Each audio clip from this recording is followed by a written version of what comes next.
Assalamu alaikum warahmatullahi wabarakatuh.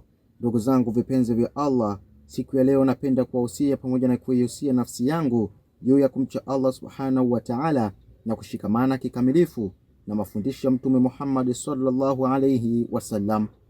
Ndugu zangu katika iman, napenda kuwakumbusha pia kauli yake Mtume aliposema ana khatamun nabiyyin la nabiyya ba'di.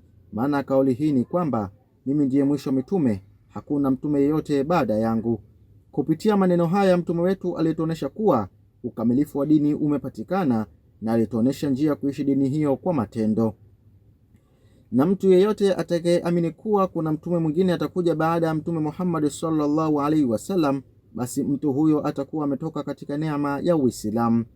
Katika msikiti wake Mtume sallallahu alaihi wasallam hakufanya ibada pekee, alifanya dawa ya kuwalingania watu, alifanya taalimu ya kuelimisha umma, alifundisha tabia njema, amefanya dhikri, na kikubwa zaidi alifanya khidma, yani kuhudumia jamii yote kwa upendo na huruma. Leo tarehe 18 ya mwezi wa 8 mwaka 2026, katika kuyaishi kivitendo mafundisho hayo ya mtume wetu Muhammad sallallahu alaihi wasallam, Allah subhanahu wa ta'ala ameijalia taasisi ya umoja wa maimamu na walimu wa madrasa Tanzania UMATA kuwafikia wakazi wa wilaya Ilala kwa ajili ya kutoa sadaka ya chakula.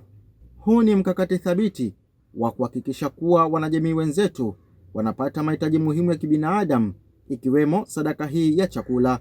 Ndugu zangu katika iman, kile ambacho mnakiona kikifanyika hapa siku ya leo sio tukio la mara moja tu, bali hizi ni jitihada endelevu za usiku na mchana zinazotekelezwa na taasisi ya umoja wa maimamu na walimu wa madrasa Tanzania UMATA. Hii ni huduma inayotolewa kwa moyo wa kujitolea chini ya uongozi mahiri, thabiti na wenye maono wa mwenyekiti wetu Sheikh Arifu Suria, akishirikiana bega kwa bega na jopo zima la watendaji wake. Ndugu zangu katika iman, mlango wa heri upo wazi mbele yenu, mkono unaotoa ndio unaobarikiwa. Nawe una fursa kuwa sehemu ya thawabu hizi. Unaweza kuchangia sadaka yako kupitia namba hii 0775802802 au inayopita hapo chini.